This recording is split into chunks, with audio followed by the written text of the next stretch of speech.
દેશની સંસ્કૃતિ માટે કામ કરે છે, દેશના માટે કામ કરે છે, દેશનું સ્વાભિમાન વધે. દેશને સ્વાભિમાન કોણ અપાવશે? કોંગ્રેસ વાળા? ભાજપ જ અપાવશે દેશને સ્વાભિમાન.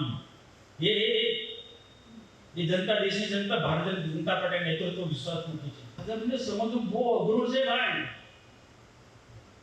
કોઈ રાજકીય પાર્ટી નથી એ સત્તા માટે કામ કરનારી પાર્ટીના આપણે કોઈ કાર્યકર્તા નથી. આપણે રાષ્ટ્રીય સમર્પિત કાર્યકર્તા છે. પદ મળે કે ના મળે ચિંતા ન કરો. યુસીસી શું ભાઈ? અરે એક આદિવાસીને કે યુસીસી આદિવાસીને લાગુ પડતું જ નથી. આદિવાસીને દલિતોને જે બંધારણીય અધિકાર મળે છે એમાં કોઈ ટચ નથી કરવાનો. આ તો ખોટી વાત કરે છે. કેન્દ્રમાં ભાજપ, રાજ્યમાં ભાજપ ને બીજા લોકો ઘૂસી જશે તો એનો ફાયદો કોણ લેવાનો છે? આપણી યોજના બીજા લોકો લાભ લે છે. ડેડિયાપાડામાં શું સ્થિતિ છે ભાઈ? આમ આદમી પાર્ટી નું કોઈ ત્યાગ છે છતાં પણ આજે ધારાસભ્ય આપણી સરકારની યોજનાથી ઉદાહરણભૂત કરે છે અને સરકારની ટીકા ટિપ્પણી કરે છે.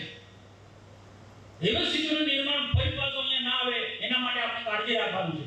ઊંઘી નથી જવાનું. સત્તા છે, મોદી સાહેબ પ્રધાનમંત્રી ઓ આરામ કરો એવું નથી.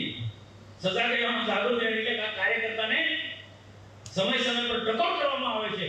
આમ આદમી પાર્ટી કે કોંગ્રેસને ગઠબંધન કરીને આવનારા દિવસમાં નર્મદા જિલ્લા પંચાયત કબજે કરવા માટે, તાલુકા પંચાયતો કબજે કરવા માટે, નગરપાલિકામાં ઘૂસવા માટે જે મહેનત કરી રહ્યા છે એનાથી તમને સાવધાન કરવા માટે આવ્યા છે. ડર નથી આપણને. સમજી લેજો કે મારા મંચ પર બેઠેલા નેતૃત્વને એમનો કોઈ નથી કોંગ્રેસનો ડર કે નથી ચૈતર વસાવાનો ડર. તમારે સાવધાન રહેવાની જરૂર છે.